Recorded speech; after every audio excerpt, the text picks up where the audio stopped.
You are listening to Inside the Hive on the Charlotte Hornets on SI podcast. Yes, one of very many changes you're going to hear about today on Inside the Hive. It has been 7 weeks since we recorded our last episode, 30th of July, when Chase informed us that he was going to be moving on. I am back for another season, breaking news. And joining me for this upcoming Hornet season is my new co-host, Sam Dracula. Sam, come on in. Hey, glad to be here. Yeah, big shoes. Sam, I'm excited though. Absolutely. We're really excited for the upcoming season. Why don't you tell people maybe a little bit about yourself, your background, for people who might not come across you before? Yeah, no doubt. So in real life, I was a news reporter. That's why I have this awesome voice. That's why I went down that road. It was meant to be. That lifestyle wasn't for me. I got a regular job, moved to Charlotte, and adopted the Hornets. I've been supporting the Hornets as a Charlotte transplant, and it's, you know how it's been. If you listen to this podcast, you know how it is to be a Hornets fan. I was experiencing it for the first time as a new person to Charlotte, and it's been 4 or 5 years now. I've been making content about my experience as a Hornets fan. During that time, I've done podcasts with Muggsy Bogues and Raymond Felton, done some other things on some other networks, and on my YouTube channel, youtube.com/Sam Dracula is where I guess most people would maybe recognize my name and face and voice over there. But I'm excited to be on with you, James, and work with you. And honestly, genuinely excited about this upcoming Hornets season. Yeah, and look, you're like me. You're someone who actually chose to follow the Hornets. You weren't born into it. Neither was I. We made the conscious decision, and that's why you're a sicko like me, and that's why I thought you'd be the perfect match to join me ahead of this upcoming season.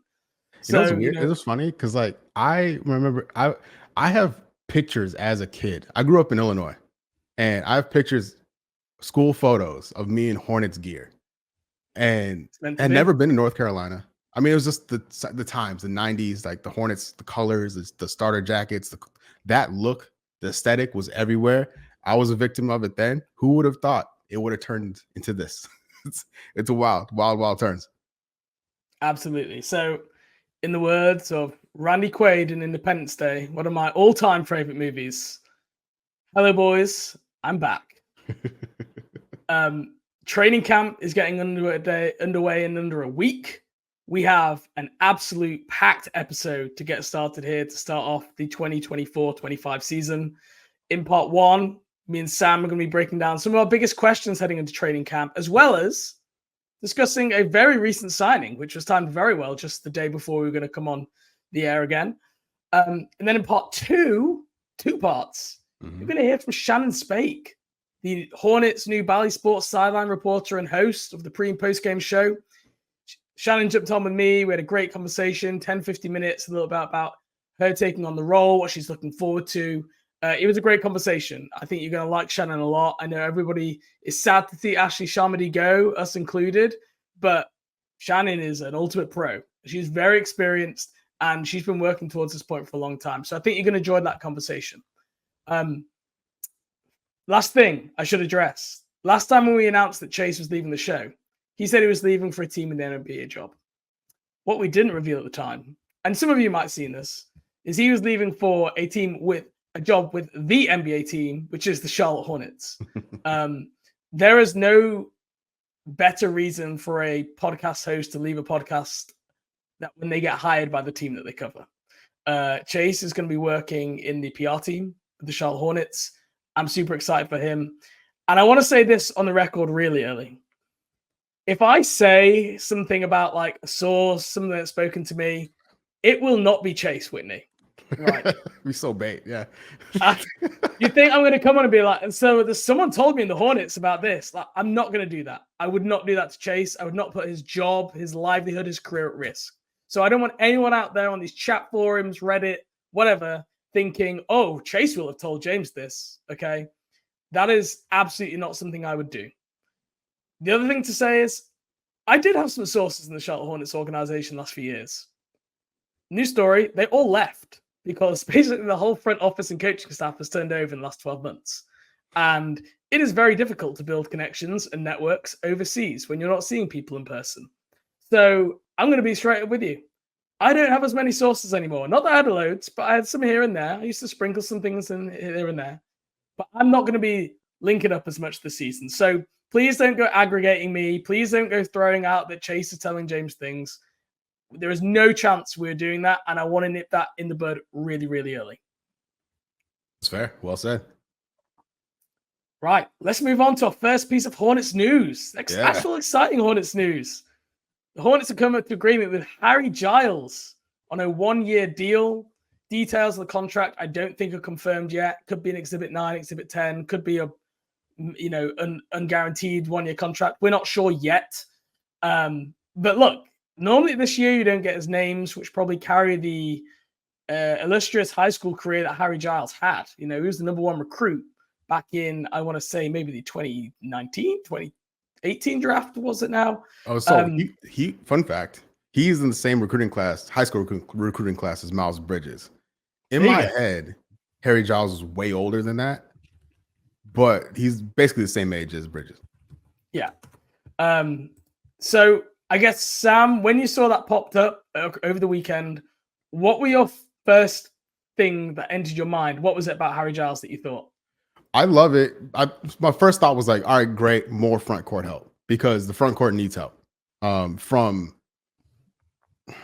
a body's point of view and experience point of view. Like Richards and Williams, I think their situation, their role in the rotation is solidified, but those guys aren't pros, right? Taj Gibson, he's a 40-year-old man. He's a pro, right? Giles doesn't have that. I'm not the same level of experience as Gibson, but he is a pro. And adding more of that to the locker room on top of a guy who maybe can take up 5-6 minutes here and there is a viable piece to what the Hornets have going on right now.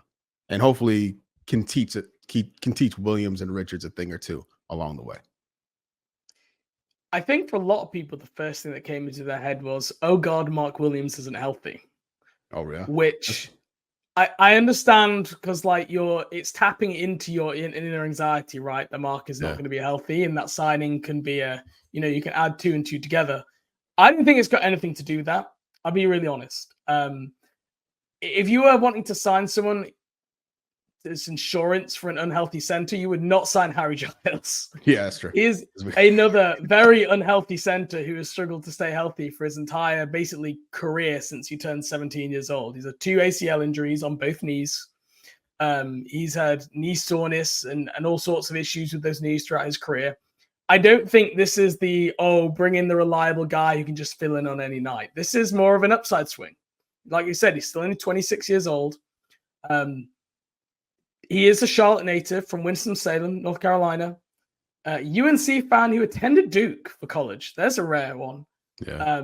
And you want to hear, it's only episode 1 of the season, but I've already got a Hornets conspiracy theory. All right, I'm here for it. I saw one on Reddit, so I'm curious. I love a good conspiracy theory. Rick Schnall is trying to turn the Charlotte Hornets into Duke basketball. Yes. I don't think that's a theory. I think that's fact. So if you don't know already, Rick Schnall used to go to Coach K's camps as a player, and used to, you can find YouTube videos of him game winners at Coach K camps. He loves Coach K. He loves everything to do with Duke.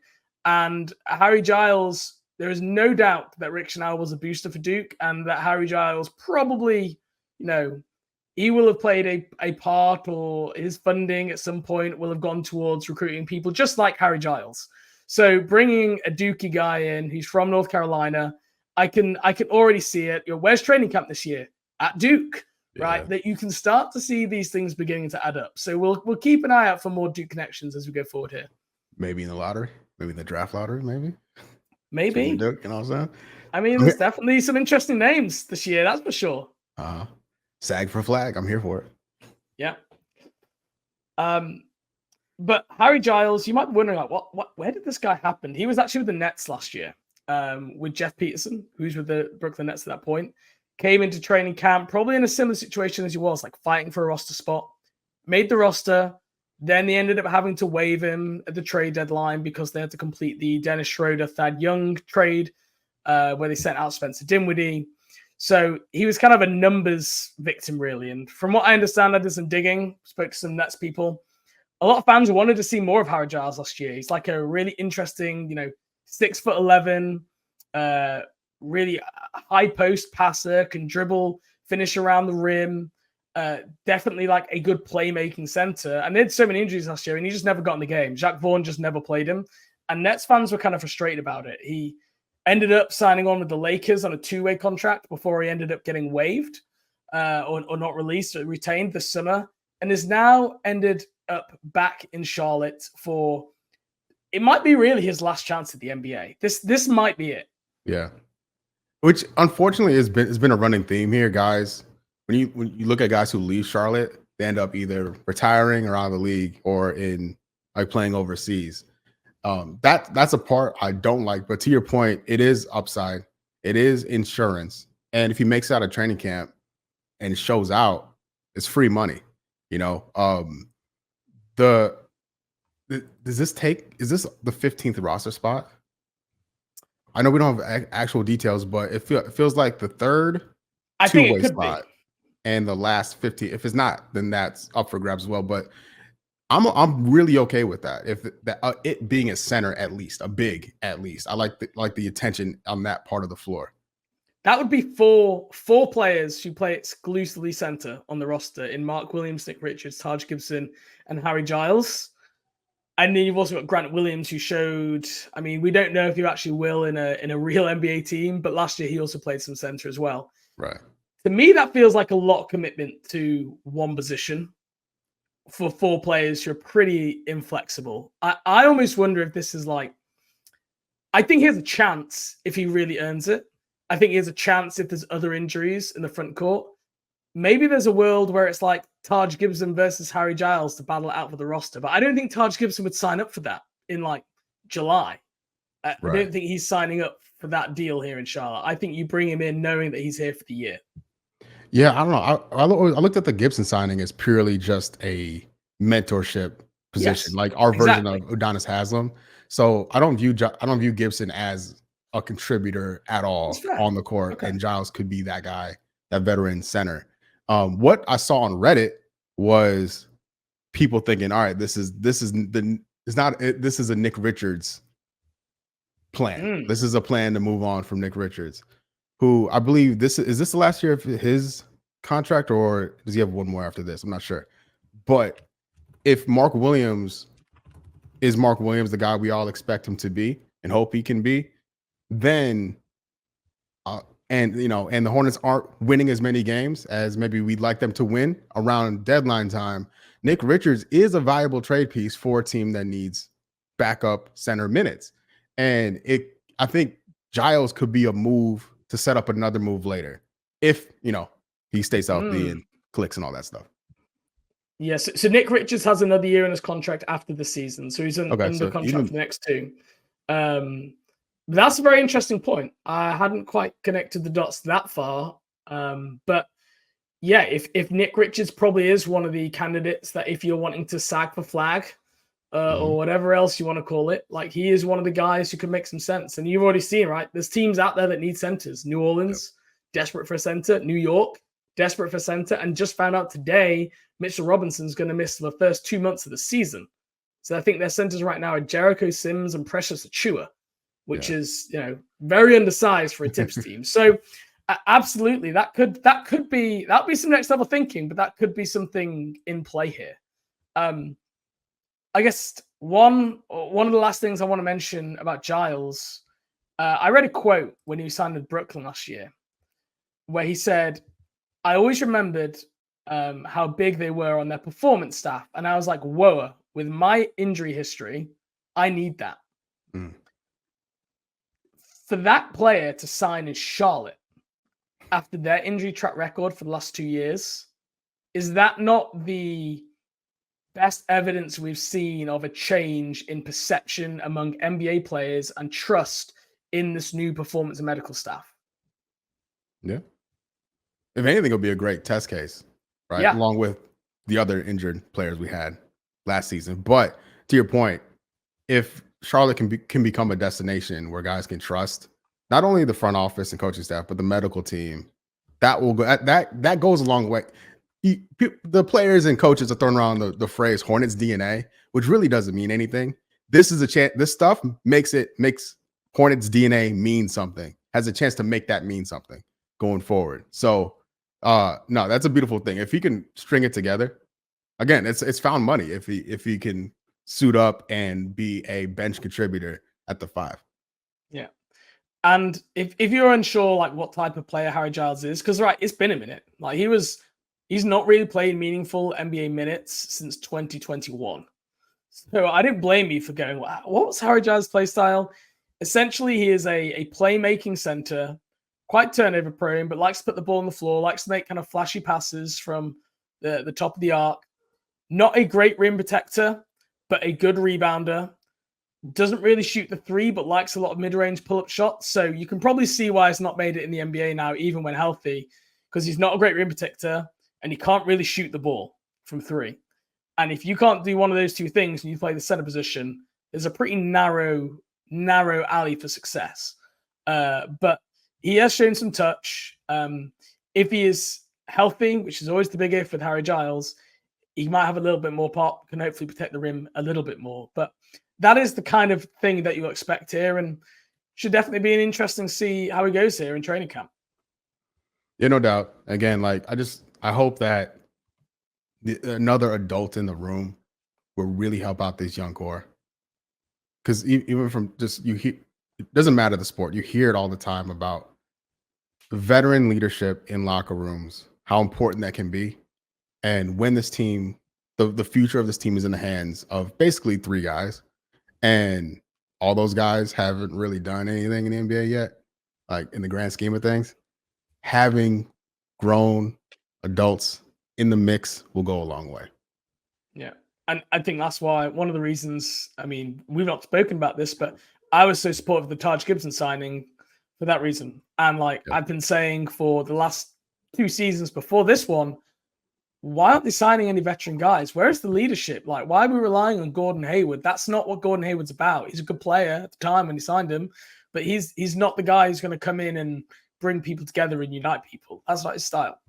Yeah, and I love the Gibson signing for that reason. And I wonder if the Hornets like unintentionally got some record for drafting an 18-year-old and then signing a 39-year-old in the same offseason. Like the range is insane that they pulled off in one offseason as far as new player acquisitions go. If you really want to test ChatGPT, you go ask that question. Has any NBA team done that? And you can find out if ChatGPT can figure out the answer. Okay, anything else on Harry Giles? Or should we move on to our 4 burning questions of training camp? Let's move on. All right. I will let you go first, Sam. Feel free to pose. What is your burning question that you have ahead of training camp starting later this week? So my main thing is I want to know how everybody's feeling, right? And by everybody, I mean a few people. LaMelo, Mark Williams, Seth Curry, and Cody Martin, right? I was looking at the games missed from these fellas recently. And did you know that Gordon Hayward played more games than LaMelo Ball last 4 years? I believe it. It's pretty brutal. It's like sorry, I do believe it. It's really brutal, man. Like last rookie year, missed 21 games with a wrist injury, came back, won the rookie of the year. Great stuff, right? He wasn't the same guy post injury, or wasn't the same guy after the injury than he was before, but still really fun, really special to watch. Next year, I think he only missed 4 games because of health and safety protocols. Like no issues whatsoever, like completely no signs of the wrist injury and just off to the races, right?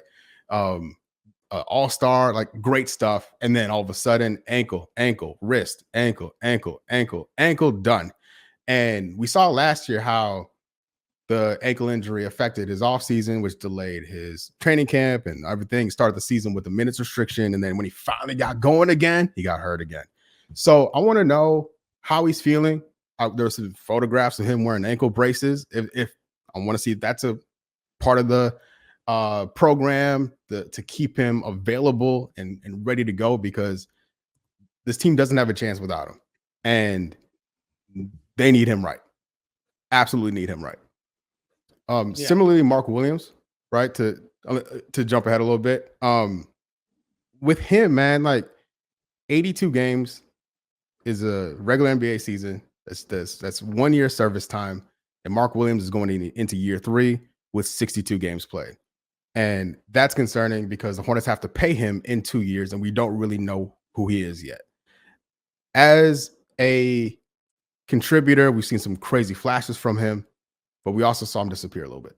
And I, as a Hornets fan, want to hear from him at least before we see it on the floor through preseason and beyond, what he's been able to work on with the back injury. Like, when was he cleared? And then when was he able to get out there and what he's been working on, because your opportunity to get better is in the offseason. If your season ends with injury, all that stuff gets delayed. So I hope it was not a lost year for him and he's ready to go right away. Seth Curry, same thing. Well, not same thing, sorry. Seth Curry, in season-ending injury, ankle injury. I wonder if that injury is one of those injuries that if the team was doing better, he'd come back early. Mm-hmm. I suspect like maybe LaMelo's might be a similar situation that may not be as severe, where he could have come back if the Hornets were in playoff contention. We'll never know. I mean, I can tell you right now, LaMelo Ball was medically cleared. Okay. Last season. Well, there you go. He was medically cleared. It was not like the medicine team, the performance staff were saying, LaMelo Ball, you cannot play. Right. He was not fighting, the medical staff to play. I can tell you that at this point. Fair, and not shocking. Seth Curry, season-ending ankle injury. Given his age, I'll allow it. He returns. The Hornets kept Curry in Charlotte. I think it would have been an all-time like curse level, Billy Goat level stuff if you let a Curry leave Charlotte. So I'm glad he's back after they waived him. Just seems this is bad karmically. It doesn't matter. Basketball doesn't matter for me with this. Having Seth around is key. Having two Currys in town is key. But with his age and he has a history of ankle injuries as well. 3 Currys would be even better. Even better. Triple up on the Currys. All Currys all the time. Having him in the mix will be useful. The Hornets need help everywhere they can get. And then the big one, as far as this role player roster construction goes, is Cody Martin. Man, this guy is exactly what the Hornets been missing for a few years now as far as a role player goes. Cody Martin, my favorite Cody Martin stat is he's never taken more than 13 shots in a game ever in the NBA. Like, this guy knows his role, and he's played in some bad games and some bad teams. He had plenty of opportunity to chuck up shots, but he hasn't done it. What he has done is miss a lot of time with ankles and knees and groins. So having him back in the mix is going to be crucial. So I want to hear quotes. I want to hear stories about their rehabs and their availability and their participation in training camp, because I don't want to think about these guys being hurt ever again. And I'm hoping they're straight and ready to go. Well, if you remember last season, we only kind of realized when the season started, and LaMelo Ball started really slowly. If you remember, he was really inefficient, super mistake prone, super rusty. And Steve Clifford came out being like, well, yeah, he only got cleared like 2 weeks ago. And everyone was like, wait, what? Yeah. Like, no one said on media day, LaMelo Ball has not been cleared to do contact basketball until the first day of training camp. Like, we all presumed his ankle had been, improved and he was able to train and everything like normal through summer. And he was behind schedule to start the season. He then turned it on after 5 or 6 games, but it took him some time. And, look, media day is like the ultimate PR fest, right? Yeah. We don't always get the truth behind these things. It's always positivity. It's always, look how much weight I've put on, look how much more bouncy I am. Look how much better I've got over the summer. JT Thor's won media day so many times. Unfortunately, that just never translated to actually the NBA floor in Charlotte anyway. So, but I agree with you. Like, this is by far, if you have to be like any conversation, like, what's the most important thing this season? What's the most important thing this training camp? You always have to put health aside, because otherwise every single person would just answer the same thing. Right. It's the absolute elephant in the room. And let's go back to Mark Williams. Okay, go ahead. Zach Lowe said in his podcast just last week, I had a nice conversation with Mark Williams today, who was just chomping at the bit to get back on the floor and prove what he is in the league. So that sounds promising in terms of, you want to hear about, like, that's a very positive outlook. He's chomping to get back out on the floor. It doesn't sound like he's going to be limited in any way. I think what we should do, and this is where I guess a little bit of education comes in, what people want is the idea that Mark one day went to see the physio, the doctor, And he said, Mark, you are clear. And from that point on, Mark can go out and play basketball and lift weights and do everything at 100% without thinking about his back again. That's not the real world. That's like how NBA 2K does it. Your person is injured till X date.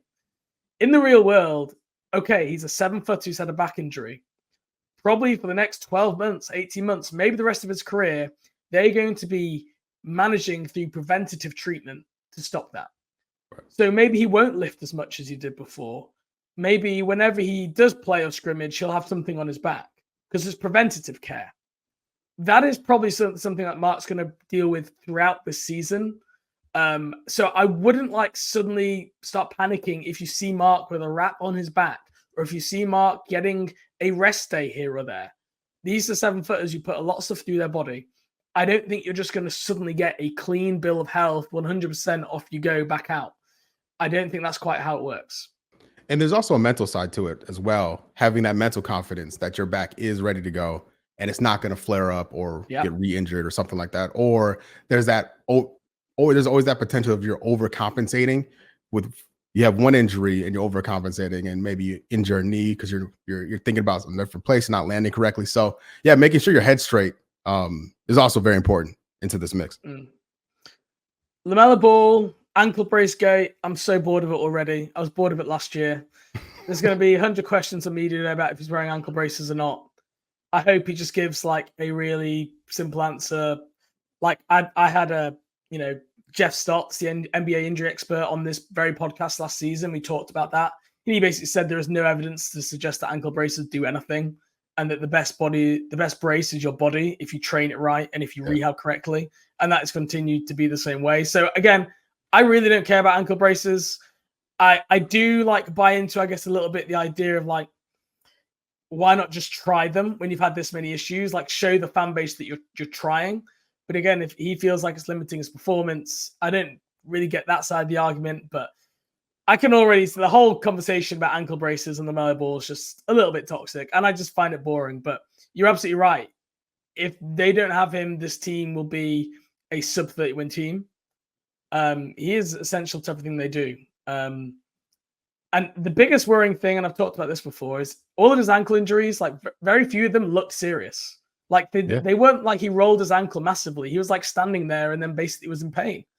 And the lack of apparent sprain in when he's actually injured or broken his foot or sprained his ankle, it's definitely a concern. Here's a question for you, Sam. Mm-hmm. If LaMelo Ball didn't attack the rim as much this year and just kind of played way more under control and less off balance, putting himself in these positions where he's jumping off one foot, landing on one foot, trying to get it round a 7-footer. If his efficiency or rim attempts went down, but he stayed healthy, would you take that trade? Oh yeah, definitely. Because he's a guy who can draw double teams, which will open up opportunities for other people. You probably lose that lob threat, that runner he does. Right? If that's off the table, because that can be a shot or an alley-oop to Mark Williams or somebody like that. That would be a bummer, but keeping him on the court is priority one. And it not having him, I think it's something we'll see as we go on here, but I don't want to jump ahead too far, but it could also benefit the players around him if he occupies less lane real estate, right? Because with Mark Williams, we know he's going to operate there. And if LaMelo could become more of a perimeter guy and take less hits and less contact down in the lane, they create more opportunity for him, for Grant Williams on the block, for Miles Bridges on the block. It could create a different dynamic. I think Charles Lee could have some fun with that. Yeah, I mean, if you remember last training camp and last season, everything that Steve Clifford and LaMelo Ball were talking about was getting him more paint touches, right? That was the whole get to the line and all this stuff. Yeah, theme of training camp. Yeah, was attack. And again, you talked about the mental part earlier with Mark Williams. I'm thinking the mental part with LaMelo Ball. I'm thinking, you know what? I just want to get through training camp healthy. I'm going to take it easy. I'm not going to try and draw fouls. I'm not going to attack the rim off balance. And I could understand actually if he did take a step back in that area just while he was like trying to reaffirm himself and like build his confidence. Long term, like he's just he would need to redevelop that, but especially at the start of the year, I could understand that. So I'll be interested to see if you can see any mental shift or change from LaMelo and his approach. Yeah, no doubt. And, like remember like rookie year, he drove, landed on his wrist, and he missed all those games. He seemed to be right back at it after he was cleared. So I don't know. LaMelo strikes me as a guy, especially as a young adult, that I don't know if you let that stuff affect him too much. He's at this stage, So it's like one of those things like you may pick up on when you get older and wiser. Work smarter, not harder type things. But while he still has his athleticism about him, I'll be interested to see. And it's hard to not think about it when you think about guards and driving to the lane athleticism, because I saw that Derek Rose just got cut, and it just brings me back to like the potential of like the what if like this young superstar guard had better injury luck, like what could have been. Yeah, I'm not saying LaMelo Ball is gonna like what happened to Derrick Rose is gonna happen. I'm not saying that, but it's hard to not think about that when you see Derrick Rose get released. Okay, I'm going to give you one of my questions. Right. It's an obvious one, but it's an important one. Who will be the fifth starter? I will give you the candidates and tell me where you want to go. Grant Williams, Josh Green, Cody Martin. I'm not making Trey Mann a candidate on this, even though he started shooting guard towards the end of last season. I just can't see a world where they would choose to put Trey Mann next to LaMelo Ball in the starting unit in the backcourt. It just doesn't make sense. Trey Mann's skill set is better suited next to Micic in the second unit. So I'm ruling that out as an option. But it's Grant Williams, Josh Green, Cody Martin. Where do you want to go first? By the way, the Trey Mann. So I made like a mental list of candidates, and I was like, don't put Trey Mann in there. Nah. And then when you said that, I was like, nah. I'm glad we're on the same page with that, because if for nothing else, the offense, the second unit needs some offensive help, needs some firepower, and Trey Mann will certainly help. And the first unit needs some defense. Exactly. So it makes too much sense. Perfect world, everybody's healthy and all that. For me, it's Cody Martin. It's LaMelo, Cody, Brandon Miller, Miles Bridges, Mark Williams as my five. If everybody's healthy. Now, keeping history in mind, probably not going to happen. I think we see Josh Green in there, at least to start off. LaMelo, Josh Green, Brandon Miller, Miles Bridges, and Mark Williams. But if I had it my way, it would be LaMelo, Brandon Miller at the 2, Cody at the 3, Miles Bridges, and Mark Williams. That's what I would do. I think Brandon Miller's upside as a shooting guard is much higher than a small forward. And so I would be grooming him for that. So it's interesting. I asked this exact question in my off-season survey, which you can find on Hornets on SI. It's in the part 2. If you just Google Hornets on SI survey part 2, it's the first thing that you'll find. And over there are 528 responses, votes. 56% of the fan base voted Josh Green. Next up was 17% voting Grant Williams. Next up was 16% voting Trey Mann. I did leave him as an option on this. Yeah. And in the last place was Cody Martin with 11.4% of the vote. Sam, we might have our first own little island here that we can sit on together, because I would also have Cody Martin right now. I don't think that's how the team will do it. I think Josh Green will probably get the first nod, especially if Cody is like still managing these ongoing nicks and has maybe a minutes limit, which he could do now. He's not getting younger now. I think he's 29 years old now, even though he's not been in the league that long. The people will be asking, why would you have Cody Martin ahead of Josh Green when they're the same player, but Josh Green shoots it better? Because Josh Green is a 38 to 40% shooter from the corners from 3, basically every year of his career. Mm-hmm. So that's what everyone will be saying right now. We're listening to this. What is your answer, Sam? Defense, bro. Like, Cody Martin's the best defender on the team. I'm not saying perimeter defender. I'm saying the best defender on the team when healthy. And Josh Green, what he brings offensively is there. I know he works hard. There's a great work ethic on him, and That's important. I don't. It kind of sounds like he works. He's a hard worker. I mean that with the utmost like sincerity, because that has been an issue in Charlotte for years. That there hasn't been the work rate, and Josh Green fits the work rate, and I think that would be important in the second unit. With the younger guys, put him next to Josh Green. Sorry, put Josh Green next to Nick Smith Jr. and Trey Mann. And I think you'll see those guys elevate as well. Like I'm not saying those guys are lazy or anything like that. I'm just saying was the rising tides lifts all ships type of thing. I think Josh Green could be a leader in that second unit, especially coming off of a finals run. He has a certain credibility about him. And so, yeah, all things being fair, Cody Martin drawing charges, picking up ball handlers, running the floor.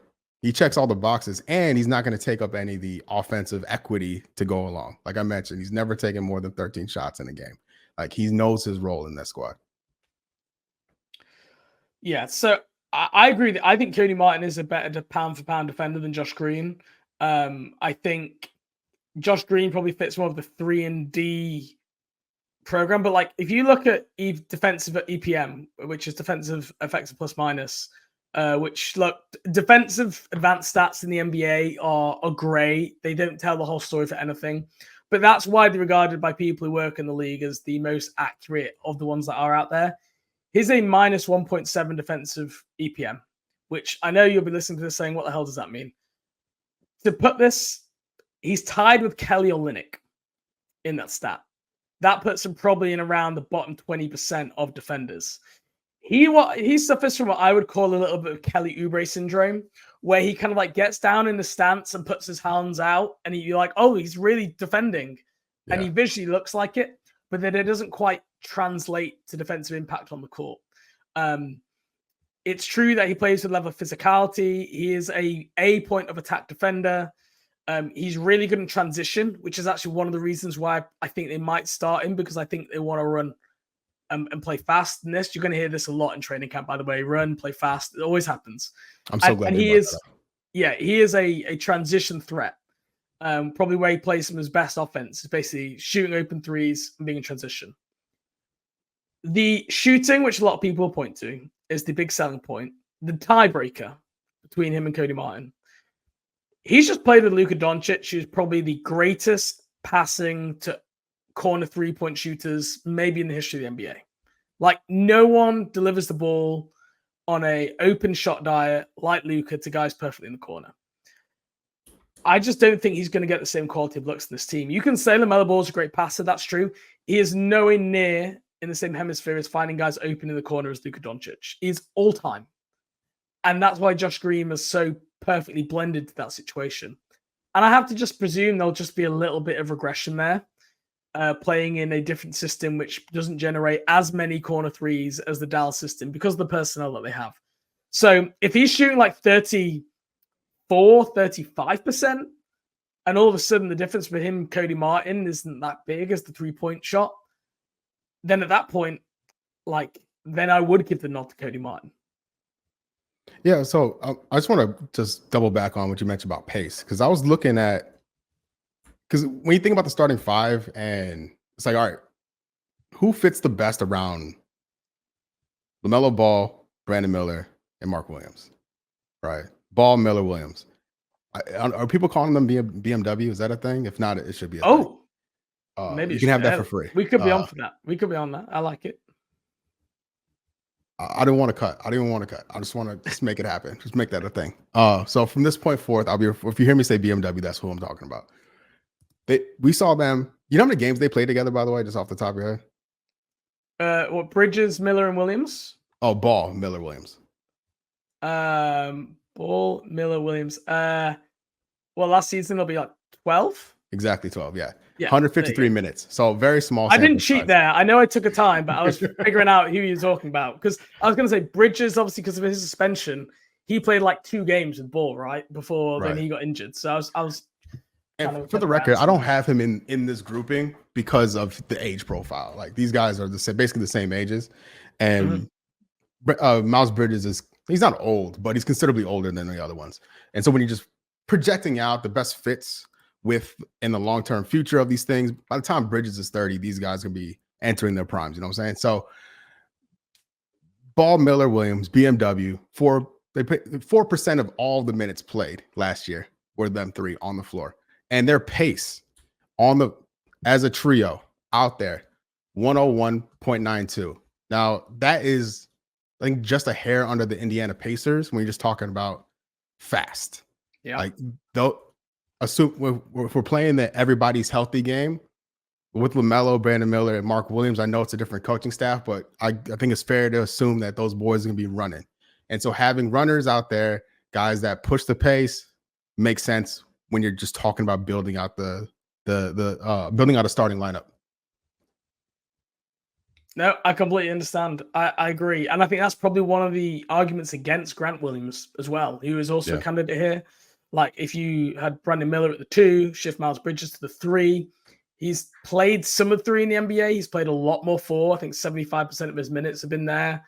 It's not something that a lot of coaches have liked a lot of the time because he's having to guard on the perimeter more, and he's struggled with that against threes. But last season, when Bridges and Miller and Grant Williams were all on the floor together, those 3, they were plus 6.1 in 142 minutes. It's barely any minutes, but for how bad that team was, to have a plus 6 lineup with those 3 still suggests that there might be something there. I would say that's probably the best spacing lineup because I think Grant Williams is the best shooter out the 3 of Cody Martin and Josh Green. I think he also gives a guy like you can defend bigs against, like if you're playing a Giannis or an Embiid, like maybe you put Grant Williams on those guys and then you can have Mark Williams roaming as that shot blocker in the background, a little bit like what Minnesota Timberwolves did where they put like Cat on Jokic and then had Gobert as the help defender. That could be a real way to unleash Mark Williams as well. And the other thing is, like, I was thinking maybe in Steve Clifford's world, he wants to be set. He wants everything to be set every night. Everyone know their jobs. Same starting unit. I do wonder if Charles Lee takes a more Borrego-esque approach where he like flips it depending on the matchup. Oh, we're playing Giannis tonight? Great. We're going to start Grant Williams because that's what works best. We're playing, the New York Knicks. Okay, this time we're going to go ahead and start Josh Green because we need more wing defenders. I do wonder if we'll be a little bit more matchup dependent with the starting unit, and the answer could actually change and revolve and not just be set for the whole year like it would be under the previous regime. You know, I just want to take a moment to say this is like so refreshing to have these options. We're not talking about Bryce McGowan, respectfully. We're not talking about Bryce McGowan's getting time. We're not talking about JT Thor, right? Frank Ntilikina, Ish Smith. Like the levels have been upped in a very short amount of time. Like there's not a playoff team. I'm not saying, I'm not going to get too ahead of myself, but just from a roster quality point of view, since the deadline, this is last year's trade deadline to now, the owner, the front office, well, I guess, still, Kupchak's still there. Everybody involved has done a great job of improving things in a very short amount of time. Yeah. Okay, Sam, what is your final burning question of your 2? Mine's Brandon Miller. So the fact that he was on the Team USA Select and played Summer League, I love that. Love the USA thing, love the Summer League thing. Young guys playing with good players and better players is only good, right? He hasn't played basketball in a long time. So the fact that he was able to suit up and play under a different voice than Jamal Mosley, Matt Painter, Jim Boland, right? Play alongside and practice with Jaime Jaquez and Jalen Suggs, right? Like really solid young players. I think it's only a good thing. And I'm curious if he's picked up anything from that experience because those guys are on much better teams and are in better situations and have an opportunity. There's a level of preparation that those guys are under that I hope Brandon Miller is now under because the expectations are different in Miami and Orlando than they are in Charlotte, right? So even Peyton Pritchard coming off a title, like I'm wondering if he's picked anything up from just spending time with these other players, these other coaching voices, because at a young age, like after 1 year in the league, getting as many tips and tricks as possible. And if he can emerge as a team leader, because I don't know amongst, we talked about Taj Gibson earlier. You know, he just got there. I don't expect him to like, come here, young fella, take a knee. I'm gonna teach you this and that, right? I think it'll just be kind of learning on the job. But I think it would be equally important to have a guy who's the same age as the other guys, a peer as a leader, right? And can Brandon Miller be that guy? So I'm curious if he's taken the Team USA experience, the summer league experience, like spending all this time with Jeff Peterson and with Charles Lee, and become that guy. I know Bridges wanted to be that guy. He was that guy before everything happened with him, right?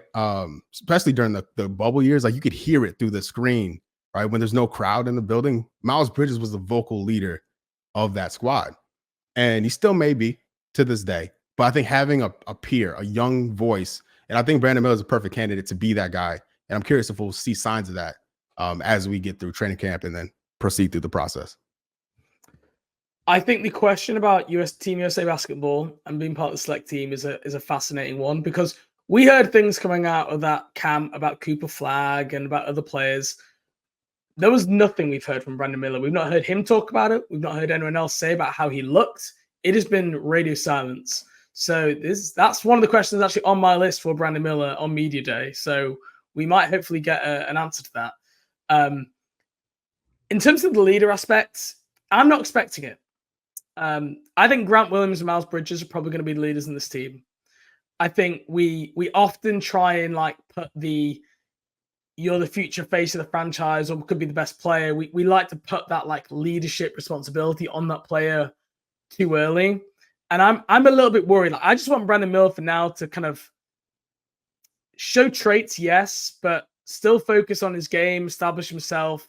Like, for me, that shouldn't be his job just yet. If it is, then great. But I think there's enough other vets on this team, like you said, with Taj Gibson, Grant Williams, Miles Bridges. I don't think we'll need that from him just yet. I think we're still a year or so away.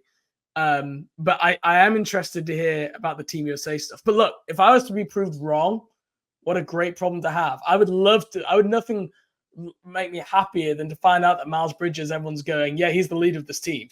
Like, that would be exciting as hell. I'm just trying to not expect it. I'm not trying to get my hopes up for that, because I think it could be, a year too early. And I want to say that I think we saw little flashes of it last year when he was yelling at guys to get back on defense. Just like exactly. Yeah. Little things like that. We don't have to go from like 0 to 10, like to your point, but just that continued, like just more signs of that, because again, like I think we're on a long-term path here for the Hornets, and who is going to be amongst the group to see it out, right? And Brandon Miller, after 1 year, did a lot of great things, and I expect to see more of it. But I'm just curious if we'll get that little extra something, because he seems to have a good rapport with Charles Lee.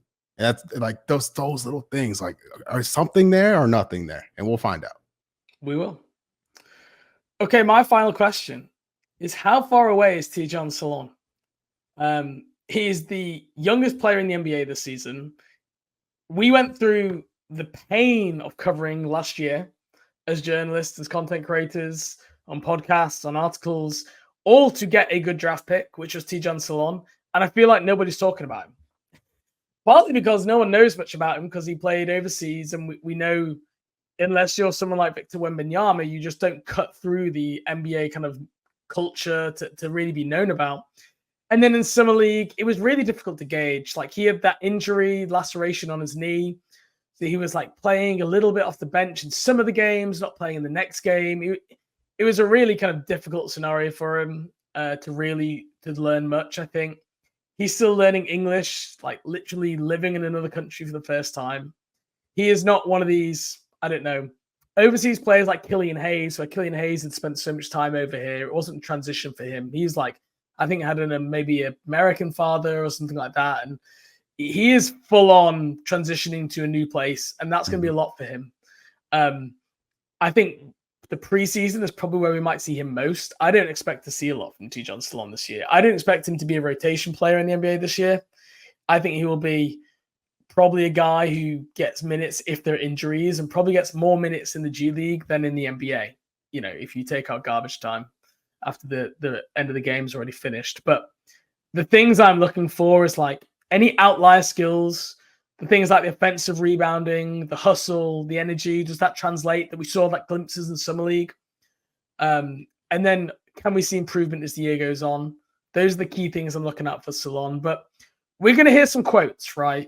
You'll hear it really early through what people say, or maybe what they don't say. If they're not praising Tidjane Salaam of, oh, he's really opening some eyes and he had a really good day today. If you hear comments like that, that's promising. If you hear a lot of, oh, yeah, you know, he's got a transition, he's super young. If you hear that, that's code for he looks out of his depth right now. And I'm really interested to get those first few glimpses of quotes from coaches and players on Tidjane to see how he's getting on. Yeah, I think Hornets fans just have to lower and or delay their expectations of him because of his age and his experience, and that's perfectly fine, right?